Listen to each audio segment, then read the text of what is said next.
차별화를 우선 이뤄야 돼요. 새벽 배송이 옛날에는 되게 특별했어요. 근데 지금은 쿠팡이 하고요, 쓱닷컴이 하고요, 오아시스도 하고 마켓컬리도 해요. 대기업 유통사는 다 한다고 봐야 되죠. 새벽 배송은 더 이상 차별화 포인트가 아닙니다.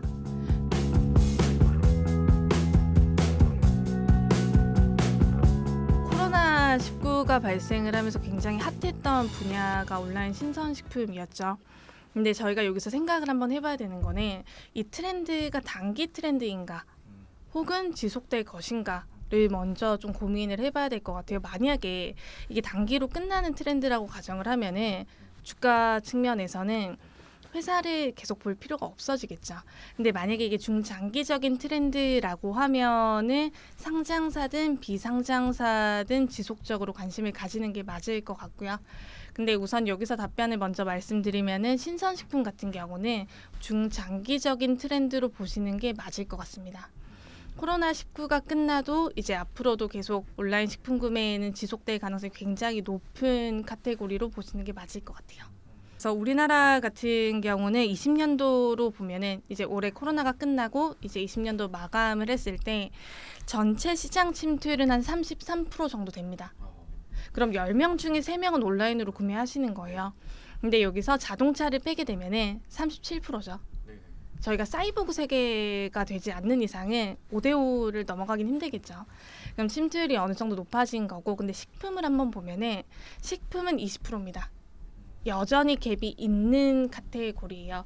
그렇기 때문에 물론 이게 온라인 신선식품이 가전이나 가구같이 완벽하게 이제 고침투가 되기는 어렵겠지만 시장과는 비슷하게 맞춰질 가능성이 높다고 보시는 게 맞을 것 같습니다. 그러면 코로나19가 끝나도 여전히 성장 가능성이 높다. 그러면 거기서 자라는 기업은 앞으로도 주목을 좀 지속적으로 하는 게 맞다라고 좀 판단을 하고 있습니다. 그러면은 여기서 어떤 애들이 잘하냐라고 했을 때 저희가 온라인 시장 얘기를 다시 끌고 와서 잠깐 말씀을 드리면은 온라인 시장은 우리나라도 마찬가지고요. 그리고 미국도 마찬가지고 되게 순수 온라인 기업들이 너무 잘해왔어요. 우리나라는 쿠팡이 있죠. 그리고 중국에는 알리바바가 있죠. 미국에는 아마존이 있죠. 얘네가 온라인 시장 성장을 키운 거예요. 그러면서 이쪽에서 얘네 같은 경우는 비식품 쪽에서는 아예 가져갔습니다. 배송 경쟁력이 있고 이제 멤버십이나 그런 거 가지고 소비자 락인이 되는 경우에는 비식품 같은 경우는 승기를 가져갈 수밖에 없어요. 근데 신선식품 같은 경우는 제 생각에는 약간 그림이 다를 것 같습니다. 신선식품 사이드에서는 오프라인 유통사가 잘할 가능성이 굉장히 높을 것 같아요. 그 이유는 이제 뭐 아까 말씀드렸던 것처럼 폐기율이 너무 높죠. 폐기율이 높으면은 초창기 진입 장벽이 생길 수밖에 없어요. 그리고 오프라인 유통사가 이제 만나보시면은 우린 노하우가 있어요 라고 하는 게 거짓말이 아니거든요. 매입처를 확보를 하고 거기서 이제 바잉 파워를 가져가고 폐기율을 관리를 하는 게 사실은 노하우입니다. 그런 폐기율이 굉장히 높은 카테고리이기 때문에 이쪽에서도 이제 오프라인 유통사가 경쟁 우위를 가져가는 거고요. 그리고 앞에 잠깐 말씀드렸던 매장. 신선식품 같은 게 특히 소비자가 빨리 받기를 원해요. 상하는 것 때문에 그럴 수도 있고요. 혹은 장보는 구매 수요잖아요. 내가 하루 이틀 있다가 요리를 할 건데 그거를 2주 전에 주문하진 않아요. 그러니까 배송이 가장 예민한 카테고리가 뭐 상해서 그럴 수도 있고 배송 시간의 문제일 수도 있는데 이게 신선식품입니다.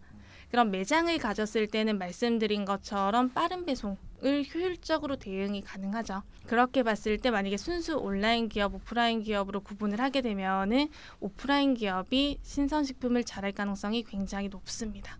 이제 오아시스 마켓 같은 경우는 약간 저희가 이제 일반적으로 이마트를 얘기를 하는 거랑 형태가 좀 다르기는 합니다. 예. 걔네 같은 경우는 장점 중에 하나가 폐기율이 0%잖아요. 그거 0%가 될 수 있는 거는 오프라인 물류센터를 오프라인을 위한 물류센터로도 쓰는 과 동시에 온라인을 위한 물류센터로도 씁니다. 그럼 온라인으로 주문을 하시고 만약에 물건이 조금 상했을 때는 저희 마트 가면 떨이 판매 같은 거 하잖아요. 그걸로 활용을 할 수가 있겠죠. 그래서 어쨌든 간에 뭐 형태는 좀 다르겠지만 신선식품 같은 경우는 매장을 가지고 있는 게 장점이 될 수 있습니다. 대표적으로 험마산성이 있죠. 험마산성 같은 경우는 오프라인 매장에서 배송을 하잖아요. 온라인 물류센터 대행도 하고요. 얘네가 일반 마트보다 객단가가 높습니다. 기존점 자체가 굉장히 양호하게 나와요. 회사가 비즈니스를 하는 거는 평생 적자를 보려고 하는 건 아니기 때문에 돈을 언젠가는 벌어야 되고, 저희가 그 적자 사업을 볼 때 기대를 하는 거는 언젠가는 얘네가 돈을 벌고 레버리지 효과가 나겠지 를 하는 건데, 여기서 이제 뭐 마켓컬리도 있고 이제 새벽 배송하는 플레이어가 되게 많잖아요. 여기서 제 생각에는 봐야 되는 거는, 이게 좀 다른 얘기일 수도 있는데, 차별화를 우선 이뤄야 돼요. 새벽 배송이 옛날에는 되게 특별했어요. 근데 지금은 쿠팡이 하고요, 쓱닷컴이 하고요, 오아시스도 하고 마켓컬리도 해요. 말고 대기업 유통사는 다 한다고 봐야 되죠. 새벽 배송은 더 이상 차별화 포인트가 아닙니다. 그러면은 어쨌든 간에 그런 많은 플레이어 중에서 차별화를 이룬 애가 누구냐를 동일하게 봐야 되는 거고, 손익을 개선시킬 수 있느냐를 봐야 되는 건데, 손익은 제 생각에는 아까 제가 일부에서 말씀드렸던 것처럼 그런 변동비를 효율적으로 쓸 수 있는 애가 누구냐, 변동비를 효율적으로 집행할 수 있는 플레이어가 누구냐를 좀 집중을 해서 봐야 될 것 같아요. 그거를 이제 오아시스 마켓은 굉장히 잘하는 거죠. 제 생각에는 저는 개인적으로는 좀 판이 좀 짜진 것 같아요. 네, 딱 봤을 때 저희가, 그러니까 딱 새벽 배송이 차별화가 아니라, 예를 들어서 쿠팡 하시면 뭐가 떠오르세요? 빠르다, 많다, 그런 거잖아요. 그러면은 이제 오아시스 마켓을 하면은 어떤 게 떠오르세요? 싸다.